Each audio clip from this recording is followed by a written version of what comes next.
میں نے کہا ٹھیک ہے، میں دفتر سے اٹھنے کے بعد سیدھا تھانے جا کر آپ کے بیٹے سے ملاقات کروں گا، اس کے بعد دیکھتے ہیں کیا صورت سامنے آتی ہے۔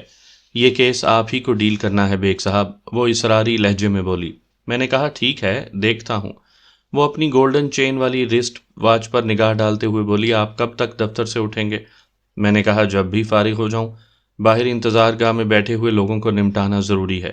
اس نے ایک مرتبہ پھر اپنا بیگ کھولا اور اس میں سے ایک وزٹنگ کارڈ نکال کر میری جانب بڑھا دیا۔ پھر بولی، آپ راجا سے ملاقات کر لیں تو مجھے گھر کے نمبر پر فون کر لیجیے گا، میں آپ کی کال کا بڑی شدت سے انتظار کروں گی۔ آخری جملہ اس نے ایک مخصوص انداز میں ادا کیا تھا۔ میں نے اس کے ادا و انداز کو نظر انداز کرتے ہوئے وزٹنگ کارڈ پر نگاہ دوڑائی۔ وہ راجا ٹریولز کے حوالے سے نادرہ بیگم کا تعارفی کارڈ تھا، جس میں اس کا عہدہ چیف ایگزیکٹو کا تھا۔ میں نے کارڈ پر سے نظر ہٹا کر اس کی طرف دیکھا تو اس نے کہا، دراصل یہ ٹریول ایجنسی ہارون نے اپنی زندگی میں قائم کی تھی۔ راجہ بھی اپنے باپ کے ساتھ کام کرتا تھا، لیکن ہارون کے انتقال کے بعد ساری ذمہ داری اس کے کندھوں پر آ گئی۔ لیکن اللہ کا شکر ہے، ہمیں کسی پریشانی کا سامنا نہیں کرنا پڑا۔ ہارون نے کام کو اس طرح سیٹ کر رکھا تھا کہ راجہ کو کوئی دشواری پیش نہیں آئی۔ میں عملاً ایجنسی کے کسی کام میں نہیں ہوں، بس راجہ کے اصرار پر میں نے یہ اعزازی عہدہ قبول کر لیا ہے۔ اس کا اشارہ چیف ایگزیکٹو والے عہدے کی طرف تھا۔ میں نے مذاق کے رنگ میں کہہ دیا، مگر اس پر کہیں لکھا ہوا نہیں۔ میں نے وزٹنگ کارڈ کو اسے دکھاتے ہوئے کہا، میرے نام کے نیچے لکھا تو ہوا ہے۔ وہ الجھن زدہ لہجے میں بولی۔ میں نے کہا، ہاں چیف ایگزیکٹو لکھا تو دکھائی دے رہا ہے۔ پھر اس کی الجھن دو چند ہو گئی۔ میں نے اسی سنجیدگی کو برقرار رکھتے ہوئے کہا، اس عہدے کے ساتھ اعزازی کہیں لکھا نظر نہیں آ رہا۔ وہ بے ساختہ مسکرا دی، پھر بڑی لگاوٹ سے بولی، بیگ صاحب آپ بڑا معیاری مذاق کرتے ہیں، آپ کی اس بات نے مجھے خاصا محظوظ کیا ہے۔ کمال ہے، میں نے ایک سنجیدہ بات کی ہے اور آپ اسے مذاق سمجھ رہی ہیں، میں نے قدرے شکایتی لہجے میں کہا۔ وہ ایک مرتبہ پھر دل آویز انداز میں مسکرائی اور بولی، یہ پہلے سے بھی زیادہ سنجیدہ مذاق ہے۔ شاید آپ کو معلوم نہیں، مختلف رسائل اور جرائد کے ادارتی صفحے پر اسی قسم کی ایک پوسٹ ہوتی ہے جہاں بڑے واضح حروف میں مدیر اعزازی لکھا ہوتا ہے۔ اس عہدے کا حامل شخص بھی عملاً پرچے کے کسی کام میں نظر نہیں آتا، لیکن بہرحال نہایت ہی پابندی کے ساتھ اس کا نام ادارتی پینل پر موجود ہوتا ہے۔ آج تک یہ فیصلہ نہیں ہو سکا کہ آیا وہ شخص اس پرچے کے لیے باعث اعزاز ہوتا ہے یا پھر اس کی عزت و توقیر پرچے کی رہین منت۔ یہ بات واقعی مجھے معلوم نہیں تھی۔ وہ کندھے اچکاتے ہوئے بولی، دراصل میں رسائل وغیرہ نہیں پڑھتی ہوں، میں نے سنا ہے ہمارے ملک کے رسائل میں بڑی فضول اور بیہودہ کہانیوں کو شائع کیا جاتا ہے۔ ایسی تو کوئی بات نہیں، میں نے بڑی رسانیت سے کہا۔ جس طرح ایک ہاتھ کی پانچوں انگلیاں برابر نہیں ہوتی، اسی طرح ہمارے ملک میں شائع ہونے والے تمام رسائل و جرائد وغیر معیاری نہیں ہوتے۔ معیاری رسائل کا مطالعہ بہت مفید اور ضروری ہوتا ہے۔ ٹھیک ہے، آپ مجھے چند معیاری رسائل کا نام بتائیے گا، وہ سرسری لہجے میں بولی، میں انہیں ٹرائی کر کے دیکھوں گی۔ اس کے عدم دلچسپ انداز کو دیکھتے ہوئے میں نے رواداری میں کہہ دیا، میں آپ کو بتاؤں گا۔ پھر میں نے اپنا وزٹنگ کارڈ اسے تھما دیا اور کہا، رکھ لیں، اس پر میرے گھر اور آفس کے فون نمبرز موجود ہیں۔ اس کے بعد وہ میرے دفتر سے رخصت ہو گئی۔ سامعین کرام، آپ سن رہے ہیں مرزا امجد بیگ ایڈوکیٹ کے لڑے گئے مقدمات کے سلسلے میں ایک دلچسپ مقدمے کی روداد، جس کا نام ہے شامت مال۔ یہ اس سلسلے کی قسط نمبر 2 ہے۔ مجھے امید ہے آپ کو میری یہ کاوش پسند آئے گی۔ آپ نے اگر ابھی تک میرا چینل کہانی گھر سبسکرائب نہیں کیا تو ابھی میرے چینل کو سبسکرائب کر کے بیل نوٹیفیکیشن آن کر لیجئے تاکہ آنے والی ہر نئی کہانی کی اطلاع بر وقت آپ تک پہنچ سکے۔ راجہ کا پورا نام جاوید راجہ تھا۔ عمر لگ بھگ 30 سال رہی ہوگی، قد 5 فٹ 10 انچ، جسم مائل با فربہی اور شکل و صورت اوسط درجے کی۔ اس نے اپنی آنکھوں پر نظر کا چشمہ لگا رکھا تھا جس کا نمبر 3 سے اوپر کا تھا۔ میں آزمودہ کار طریقے اپنا کر اس سے ملاقات کرنے حوالات تک پہنچ گیا۔ میں نے اسے مخاطب کیا تو اس نے بیزاری سے میری طرف دیکھا۔ وہ اس وقت حوالات کے ٹھنڈے فرش پر اکڑو بیٹھا ہوا تھا۔ میں نے اپنا تعارف کرواتے ہوئے کہا، میرا نام مرزا امجد بیگ ہے، میں ایک ایڈوکیٹ ہوں، تمہاری والدہ نے مجھے تمہارا وکیل مقرر کیا ہے۔ اوہ وکیل صاحب، یہ الفاظ ادا کرتے ہوئے وہ بڑی وارفتگی سے آگے بڑھا۔ انداز ایسا ہی تھا جیسے وہ مجھ سے بغل گیر ہونے کا ارادہ رکھتا ہو، لیکن حوالات کی آہنی سلاخوں نے اس کے ارمانوں کا سوا ستیہ ناش کر دیا۔ بہرحال اس نے سلاخوں میں سے ہاتھ گزار کر مجھ سے پرجوش مسافہ کیا اور جذباتی لہجے میں بولا، ممی نے مجھ سے کہا تھا کہ وہ کسی وکیل سے میرے سلسلے میں بات کریں گی، پھر پولیس والے مجھے چھوڑ دیں گے۔ میں نے کہا، راجا، پولیس والے جس کو پکڑ لیتے ہیں اسے پھر عدالت سے چھڑایا جاتا ہے، تمہیں اپنی آزادی کے لیے تھوڑا صبر کرنا پڑے گا۔ مگر ممی نے کہا تھا، فکر اور پریشانی والی کوئی بات نہیں، تمہاری ممی نے بھی کچھ غلط نہیں کہا تھا، میں نے معتدل لہجے میں کہا، وہ تمہاری رہائی کے لیے ہر کوشش کر رہی ہیں، تم صبر کا دامن تھامے رکھو تو سب ٹھیک ہو جائے گا۔ وہ قدرے مطمئن ہوتے ہوئے بولا، ممی نے مجھے بتایا ہے تھانے والوں نے ان سے معاملہ طے کر لیا ہے، عدالت کے مسائل کو آپ دیکھ لیں گے۔ ایک لمحے کو رک کر اس نے امید بھری نظروں سے مجھے دیکھا اور بولا، وکیل صاحب، آپ مجھے عدالت سے رہا کروا لیں گے نا؟ میں اپنی پوری کوشش کروں گا، میں نے تسلی آمیز لہجے میں کہا، لیکن اس کے لیے میری ایک شرط ہوگی۔ ہاں ہاں، جلدی بتائیں، آپ کس شرط کی بات کر رہے ہیں؟ وہ دونوں ہاتھ ملتے ہوئے بولا۔ میں جواب دینے سے پہلے گہری نگاہ سے اس کا جائزہ لینے لگا۔ وہ مجھے کہیں سے بھی بے وقوف نظر نہیں آیا، تاہم میں نے یہ ضرور محسوس کیا کہ وہ عدم اطمینان کا شکار تھا۔ اس کے اندر مجھے اعتماد کا فقدان نظر آیا، اور میرا خیال ہے اس کی شخصیت اور ذات کی یہ کمی مسز ہارون کی مہربانی ہی کا نتیجہ تھی۔ اکلوتی اولاد کو بگڑنے میں دیر نہیں لگتی، اور اس بگاڑ میں عموماً والدین ہی کا ہاتھ ہوتا ہے۔ پیار لاڈ میں وہ بچے کی جن عادات کو سراہ رہے ہوتے ہیں، بعد میں وہ ایک بڑے وبال کی صورت میں نمودار ہوتی ہے۔ کسی نے سچ کہا ہے، کھلاؤ سونے کا نوالا، دیکھو شیر کی نظر سے۔ جاوید راجہ کی شخصیت میں مجھے جو خامی نظر آئی وہ یقیناً اس کے والدین ہی کی دین تھی۔ میں نے اس کی آنکھوں میں دیکھتے ہوئے گہری سنجیدگی سے کہا، شرط بہت معمولی نوعیت کی ہے۔ وہ ہمہ گوش ہو گیا۔ میں نے تھوڑے وقفے کے بعد اضافہ کیا، وعدہ کرو میں تم سے جو بھی سوال کروں تم اس کا بالکل درست جواب دو گے۔ ٹھیک ہے، وعدہ، وہ جلدی سے بولا۔ اس کے بدلے آپ بھی وعدہ کریں کہ مجھے اس جھمیلے سے نکالنے کے لیے پوری کوشش کریں گے۔ کوشش کرنے کا میں پہلے ہی وعدہ کر چکا ہوں، میں نے کہا، بہرحال اس مرتبہ پھر وعدہ کرو۔ وہ منتظر نگاہ سے مجھے تکنے لگا کہ میں اس سے کوئی سوال کروں۔ میں نے کھنکار کر گلا صاف کرتے ہوئے پوچھا، تمہاری ممی تمہیں بے وقوف کیوں سمجھتی ہیں؟ پتہ نہیں کیا بات ہے، وہ ایک ٹھنڈی آہ بھرتے ہوئے بولا۔ میں 30 سال سے اوپر کا ہو گیا ہوں، مگر وہ اب بھی مجھے ایک ننھا منا بچہ ہی سمجھتی ہیں۔ وہ چاہتی ہیں میں زندگی کے ہر شعبے میں ان کی انگلی پکڑ کر چلوں۔ کیا تم اپنی ممی کے مشوروں پر عمل نہیں کرتے ہو؟ کرتا ہوں جناب، بالکل کرتا ہوں، وہ ایک ایک لفظ پر زور دیتے ہوئے بولا۔ میں نے غیر محسوس انداز میں اسے گھسنا شروع کر دیا۔ تمہاری ممی نے مجھے بتایا ہے، اگر تم اپنی عقل استعمال کرنے کے بجائے ان کے مشوروں پر عمل کرتے تو آج اس مصیبت میں گرفتار نہ ہوتے۔ وہ اس حادثے کو کسی غلط فہمی کا نتیجہ بھی کہہ رہی تھی۔ میں نے تھوڑا توقف کیا، پھر پوچھا، حادثہ بھلا کسی اتفاق کا نتیجہ کیسے ہو سکتا ہے؟ اور یہ بھی بتاؤ، تم نے اپنی ممی کی ایسی کون سی بات نہیں مانی جس کے نتیجے میں تمہیں حوالات کا منہ دیکھنا پڑا؟ میرے پے در پے سوالات نے اسے بری طرح بوکھلا دیا۔ پتہ نہیں ممی نے ایسی باتیں کیوں کی ہیں۔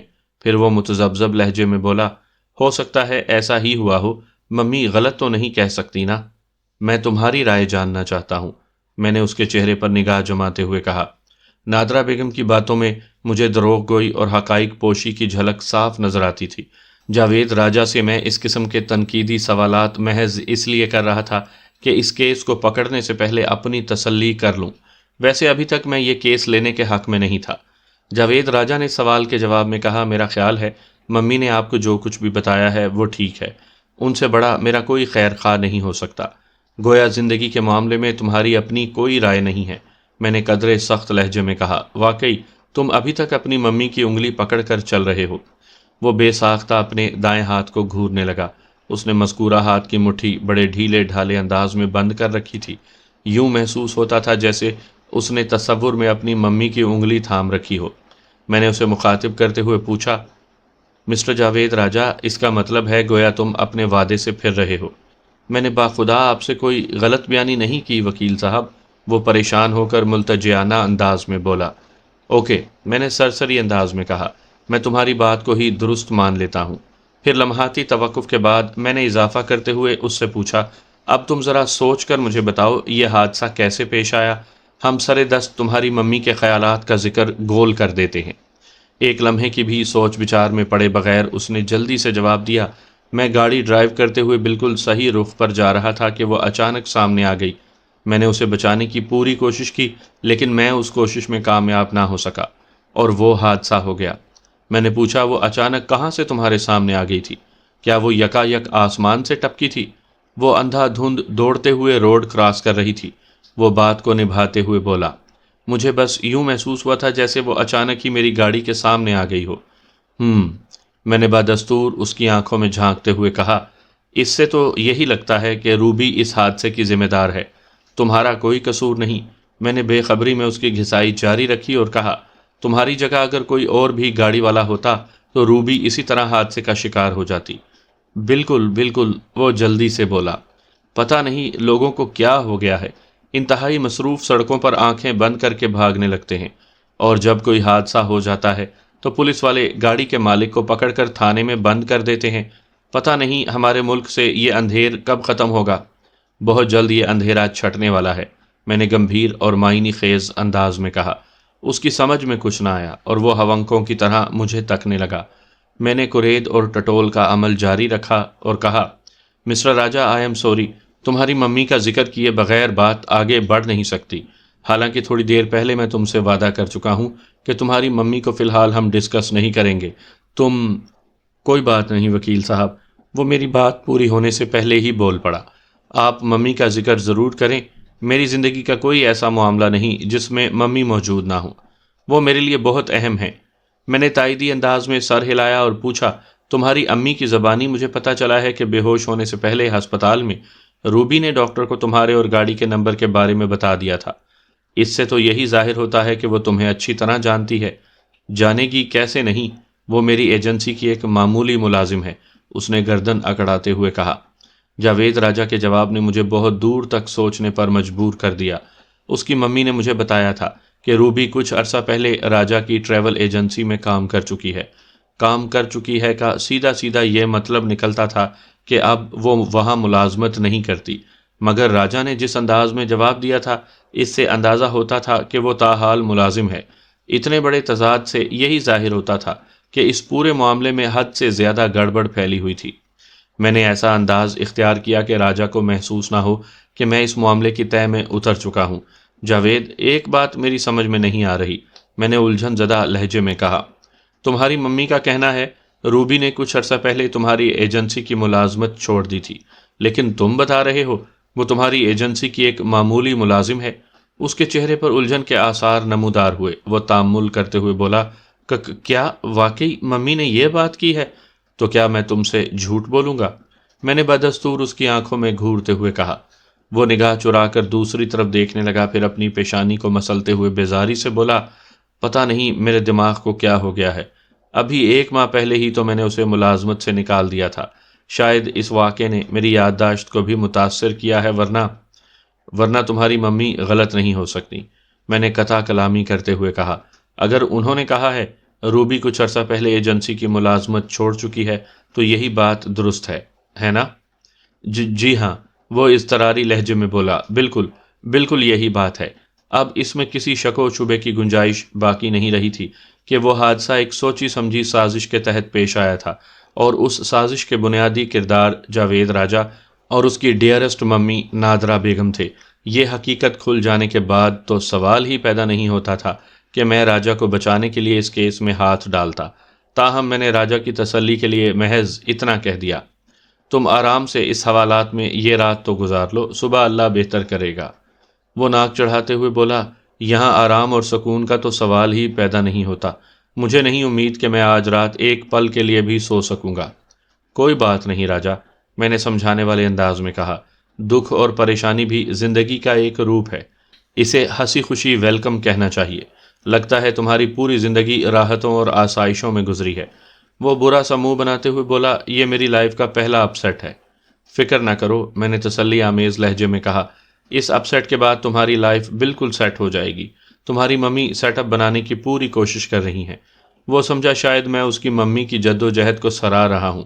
میں نے اسے خوش فہمی میں مبتلا رہنے دیا اور کسی بھی کاغذ پر کسی بھی نوعیت کے دستخط لینے کی میں نے ضرورت محسوس نہیں کی، حتیٰ کہ میں نے اپنا بریف کیس کھولنا بھی گوارا نہ کیا۔ میں جانے کے لیے مڑنے لگا تو اس نے ایک مرتبہ پھر حوالات کی سلاخوں میں سے ہاتھ باہر نکالا۔ وہ مجھ سے رخصتی مصافحہ کرنا چاہتا تھا۔ میں نے نرم جوشی سے اس کا ہاتھ تھام لیا۔ وہ بڑی مضبوطی سے میرے ہاتھ کو تھام کر جذباتی لہجے میں بولا، وکیل صاحب، میں نے آپ سے بڑی توقعات باندھ لی ہیں۔ اسی وقت عقب سے ایک کانسٹیبل کی کھردری آواز ابھری، آپ ہماری نوکری تیل کرنے کے چکر میں کیوں پڑے ہیں؟ تھوڑا بہت عدالت کے لیے بھی بچا لیں، کیا سب کچھ یہیں پوچھ لیں گے؟ بات ختم کرتے ہوئے وہ ہمارے نزدیک پہنچ گیا۔ یہ وہی ضرورت مند کانسٹیبل تھا جسے میں نے بابا قوم کی جھلک دکھا کر حوالاتی سے علیحدگی میں ملاقات کے لیے ہموار کیا تھا۔ اس دوران وہ حوالات کے دوسرے سرے پر دروازے کے پاس کھڑا رہا تھا۔ میں نے اس کی طرف دیکھتے ہوئے طنزیہ لہجے میں کہا، اگر ہماری بات سے تمہاری نوکری تیل ہوتی ہے تو ناراض ہونے کے بجائے تمہیں خوشی کا اظہار کرنا چاہیے۔ نوکر سے بہتر ہے آدمی تیل والا ہو جائے۔ تم جانتے ہو تیل والے ملک کتنے آسودہ ہیں۔ میں نے سوالیہ انداز میں بات ختم کی تو اس کی باتیں کھل گئیں۔ بڑے واحیات لہجے میں بولا، وکیل صاحب، آپ بڑا مشکل مخول کرتے ہیں۔ ادھر انچارج صاحب نے میرا خون پی رکھا ہے۔ اچھا؟ میں نے مصنوعی حیرت کا اظہار کرتے ہوئے کہا، یہ تمہارے انچارج صاحب کب سے خون نوش ہو گئے؟ او جی سمجھا کرے نا، وہ سٹ پٹا کر بولا۔ میں نے اس جہنم کی آگ کو تھوڑا بہت ٹھنڈا کرنے کے لیے آپ کو حوالاتی سے تنہائی میں بات چیت کرنے کا موقع دے دیا۔ اس نے اپنے پاپی پیٹ پر ہاتھ پھیرتے ہوئے کہا، ادھر انچارج صاحب اس بات پر خفا ہیں، وہ آپ کو فوراً بلا رہے ہیں۔ اس کانسٹیبل کی توند غیر معمولی طور پر ابھری ہوئی تھی۔ جب اس نے پیٹ پر ہاتھ پھیرتے ہوئے جہنم کی آگ کا ذکر کیا تو یوں محسوس ہوا جیسے وہ کسی گناہ کو پروان چڑھانے کے لیے مٹھی چاپی کر رہا ہو۔ میں نے تمسخرانہ انداز میں اس کی طرف دیکھا اور کہا، چلو بھائی، تمہارے انچارج صاحب سے بھی مل لیتے ہیں۔ کانسٹیبل مجھے تیار دیکھتے ہوئے واپسی کے لیے مڑا تو میں نے الوداعی نظر سے راجہ کو دیکھا اور حوالات سے باہر آ گیا۔ میں نے انچارج کے کمرے میں قدم رکھا تو اس نے چونک کر میری جانب دیکھا اور قدرے حیرت سے بولا، بیگ صاحب آپ؟ کیوں، آپ کسی اور وکیل کی توقع کر رہے تھے؟ نہیں، وہ سنبھلتے ہوئے بولا، آئیں بیٹھیں، تشریف رکھیں۔ میں اس کا شکریہ ادا کرتے ہوئے ایک کرسی کھینچ کر بیٹھ گیا۔ آپ نے ملزم سے ملاقات کر لی؟ ادھر کی کیا خبریں ہیں؟ اس نے پوچھا۔ مذکورہ تھانے دار مجھے اچھی طرح جانتا تھا، اس لیے انسانیت سے پیش آ رہا تھا، ورنہ ہما شمع وکیل کو تو تھانے والے زیادہ لفٹ نہیں کرواتے۔ میں نے معتدل انداز میں کہا، جناب آپ نے اسے مہمان بنایا ہے، خبریں بھی آپ ہی کو معلوم ہوں گی۔ مجھے تو بندہ بچتا ہوا نہیں لگتا، وہ فلسفیانہ انداز میں بولا۔ اس کی بات سن کر مجھے حیرت ہوئی۔ میں اس کے برخلاف جواب کی توقع کر رہا تھا۔ نادرہ بیگم نے بڑے دعوے سے کہا تھا، اس نے تھانے دار کی مٹھی گرم کر کے معاملہ فٹ کر لیا ہے، پولیس اس کے بیٹے کو پورا فیور دے گی، بس مجھے عدالت میں اس کی بریت کے لیے تھوڑا زور مارنا ہوگا۔ مگر تھانے دار اپنے منہ سے راجہ کے نہ بچنے کی بات کر رہا تھا۔ یہاں پر ایک اچھا خاصا تضاد پیدا ہو گیا تھا۔ میں نے لمحے بھر میں ذہن میں حالات کا تقابلی جائزہ لیا اور چہرے سے اپنی سوچ کو ظاہر نہیں ہونے دیا۔ پھر تھانے دار کی طرف دیکھتے ہوئے کہا، اس بندے نے ایسا کیا کر دیا ہے جو آپ کو اس کے بچاؤ کی کوئی صورت نظر نہیں آ رہی؟ وہ گہری سنجیدگی سے بولا، یہ سیدھا سادہ اقدام قتل کا کیس ہے۔ اچھا، وہ کیسے؟ میں ایک دم انجان بن گیا۔ اس نے رازدارانہ لہجے میں بتایا، ملزم نے دانستہ اس لڑکی کو اپنی گاڑی سے کچلنے کی کوشش کی ہے۔ لڑکی نے ڈاکٹر سے کچھ اس قسم کی باتیں کی ہیں۔ میں نے تو سنا ہے زخمی حالت میں ہسپتال پہنچنے والی روبی نے ڈاکٹر کو صرف اتنا بتایا ہے کہ راجہ کی گاڑی سے حادثہ پیش آیا ہے، یا زیادہ سے زیادہ اس نے گاڑی کے نمبر کا ذکر کیا ہے۔ میں نے نہایت ہی محتاط انداز اختیار کرتے ہوئے کہا۔ وہ بولا، اس کے علاوہ بھی بہت سی اہم باتیں ڈاکٹر اور روبی کے درمیان ہوئی ہیں جو سراسر ملزم کے خلاف جاتی ہیں۔ کیا شدید زخمی روبی کے پاس اتنی مہلت تھی کہ وہ ڈاکٹر سے قصے کہانیاں کر سکتی؟ میں نے کہا، میں نے سنا ہے کہ وہ راجہ اور اس کی گاڑی کے بارے میں بتا کر بے ہوش ہو گئی تھی، اور میرا خیال ہے اسے ابھی تک ہوش نہیں آیا۔ اپنی معلومات کو اپ ڈیٹ رکھا کریں وکیل صاحب، وہ اپنی مونچھ کو سہلاتے ہوئے بولا، آپ کا پیشہ بڑا خطرناک ہے، ذرا سی کوتاہی تخت کو تختے میں بدل دیتی ہے۔ میں نے محسوس کیا کہ اس کا انداز لمحہ با لمحہ روکھا ہوتا جا رہا تھا۔ ایک بات کا مجھے یقین تھا، نادرہ بیگم نے اس کی اچھی خاصی خدمت کی ہوگی۔ اصولی طور پر اسے مجھ سے گھل مل کر بات کرنی چاہیے تھی، کیونکہ موجودہ واقعات کے حوالے سے ہم ایک ہی کشتی کے سوار تھے۔ مبینہ منصوبے کے مطابق ہم دونوں نے مل کر جاوید راجہ کی جان چھڑانی تھی، مگر تھانے دار کے تیور بتاتے تھے کہ وہ کسی اور ہی موڈ میں ہے۔ میں نے جب محسوس کیا کہ وہ پتے چھپا کر کھیلنے کی کوشش کر رہا ہے تو میں بھی انجان بن کر اسے گھسنے میں مصروف ہو گیا۔ میں نے اپنی باتوں سے ہر چند یہ ظاہر نہیں ہونے دیا کہ نادرہ بیگم سے میری کس نوعیت کی بات ہو چکی ہے۔ میں تھانے دار کو بدکتے دیکھ کر اس نتیجے پر پہنچا تھا کہ وہ مجھے دیکھ کر ایک خول میں چھپ کر بیٹھ گیا تھا۔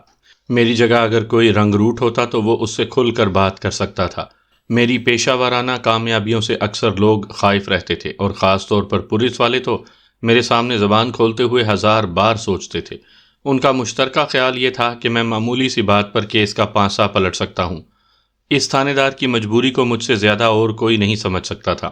میں نے اس کی چٹکی لیتے ہوئے کہا، جناب، اگر میری معلومات اپ ڈیٹ نہیں ہیں تو آپ ہی مجھ پر کچھ مہربان ہو جائیں۔